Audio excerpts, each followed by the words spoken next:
Alright guys, so we're back. I just wanted to give you guys some updates on just an overall channel update, I guess. I didn't really do a very good job of it on the last video that we posted.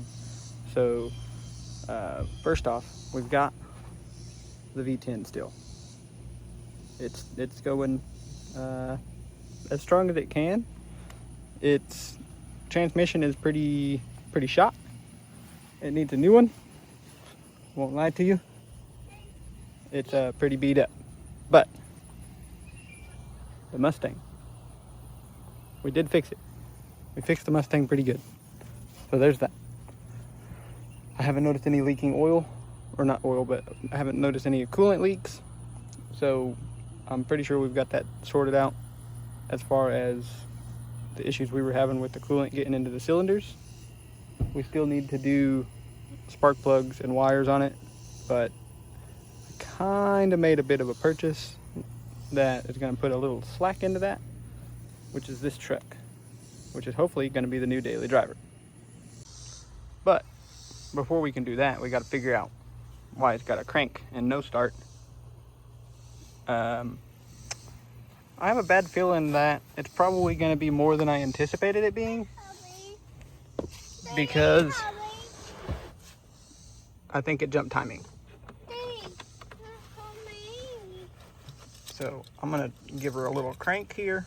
Actually, I should probably start off by saying that it's got 3 codes, all of which lead to timing, position, and whatnot between the crankshaft and the camshaft.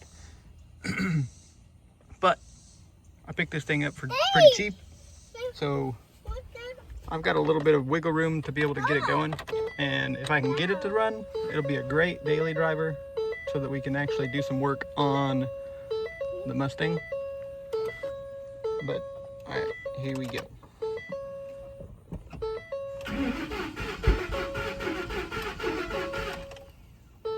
Yeah, you hear that little backfire? I'm not sure entirely it's 100% jumped. I don't hear anything hitting, but it's definitely got some timing issues. So first thing I'm going to do is probably look into trying to figure out some of the sensors, and maybe, a sensor's bad. Maybe, it's completely jumped. I'm not entirely sure, but I will let you guys know as soon as I know something on this thing. Alright guys, what is up? We're digging into this thing a little bit because we got 3 codes that show something about this bank having cam and crankshaft correlation issues. So we're going to take this valve cover off. We're going to see, if the chain is loose or if the sprockets are just messed up. We're not really sure what we're getting into. I mean, we paid $650 for this thing. It's got 330,000 miles on it. So what we're looking into is probably going to be a whole timing chain replacement. But if we get lucky, maybe not. We're going to take some of these bolts out, which we already got some of this stuff out, like the air box. We got a couple of bolts loose already before I remembered, hey, we should probably start recording some stuff because we're trying to do this YouTube stuff again.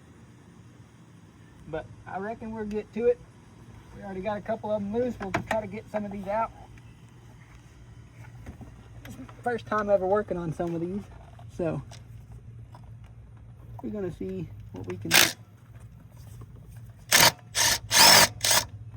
Again, this is not a how-to. This is probably a how-don't. So that's probably a good idea. Just make sure you remember that. I might have to get a socket or a ratchet.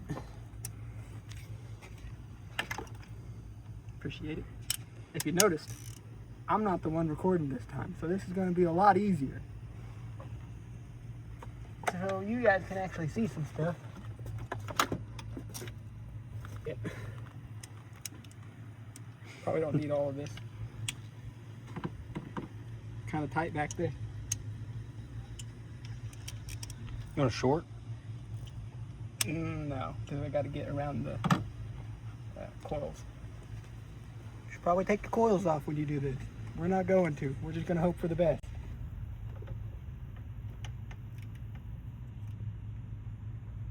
It would also probably help if you had a light, because I can't see. Alright, so this thing is filthy. I don't know if you guys can see it from back there, but like, it's got so much sludge in it. This thing probably hasn't been maintained in a pretty hot minute. And if you know anything about these 5.4s that I'm learning, is oil changes are necessary on a regular basis. Or cam phasers, sensors, anything to do with the timing is going to be real mad at you. Because the tensioners are all oil driven. And then the phasers, obviously, if you got all this gunk on there, they're not going to be reading right. It's going to stretch stuff out. You're going to jump timing pretty quick. So I just recommend always changing your oil on time, running the good oil. Don't run anything super cheap. Just don't let it get to this point, because you don't want to be like me and having to freaking dig into this thing trying to figure out why it won't start. But we'll be back with you in a little while after we get some stuff cleaned up. We'll let you look in the engine. We'll see where we go from there. Jesus Christ. All right, so we're back. I don't know if y'all can see it in here very good, but it's pretty dirty in here still. We cleaned it out a little bit, putting another battery in there because the other one's dead. If you look down here, it's not gonna focus. Not gonna focus up very good, but you can see that. Well, you can't see it in this. It must have moved. Change your camera settings back to where you had them. Yeah. Need some light down there? Maybe. Can't see the dot on the freaking.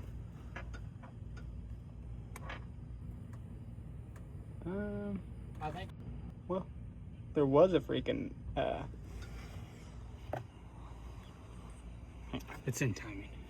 Yeah, it's in time. You can kind of see the freaking little mark on the chain, right here. I guess this one's mine. But and it's also pretty tight. Like, you can't really move it a whole lot. You don't want it super tight. You get it So- super tight, break shit. Right. I'm fairly confident that it hasn't jumped timing yet. At least not up here. Maybe it did down at the crank. I don't know. But up here, it looks fine. We're gonna put another battery in it and crank it over and see what it looks like as we're cranking it. We'll be back with you here in a second. All right, so we just turned the key over because we were gonna try to see like what it was looking like when it was, yeah, if there was any oil flow, anything like that coming up here. And to our surprise, it started right up.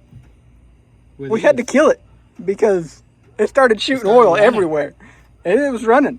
And I didn't even hear it tick. So we're gonna go ahead and try it one more time because we didn't get it on video.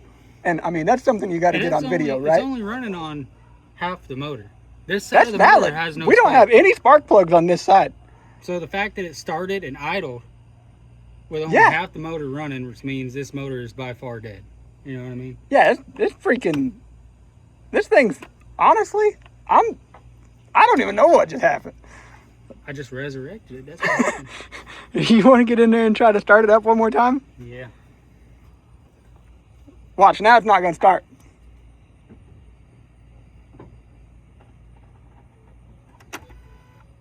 Right? Yeah.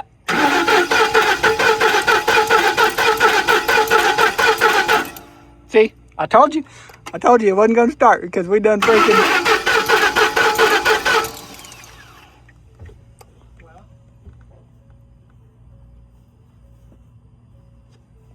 All right, well, we're not liars. Okay, I promise you, this thing started up. It did start. It started up. We're going to put it back together. Which makes me think it's that Solenoid. solenoid. I'm kind of thinking the same thing. We're going to I think it just retarded its timing because half the motor is not running. probably, it could have. So We'll put this thing back together. I don't know if y'all can see us very good. I'm not very good at this camera work stuff. But slap it back together and we'll see what it does with all the freaking See what spark happens. plugs going this time around.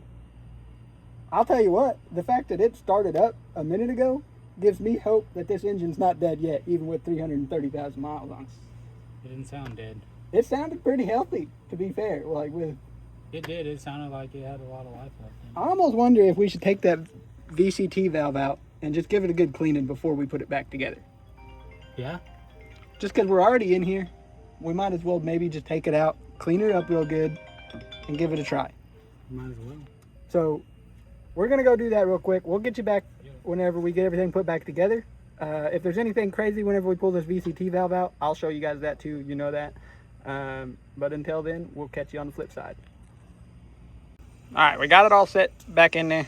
We don't have the air pump and all that, or the air box in there, but he's getting ready to start it up. We're gonna see if this thing starts back up. Hopefully it does, because that'll save us a lot of time and headache. And we did clean up that VCT valve, so maybe it'll help it out.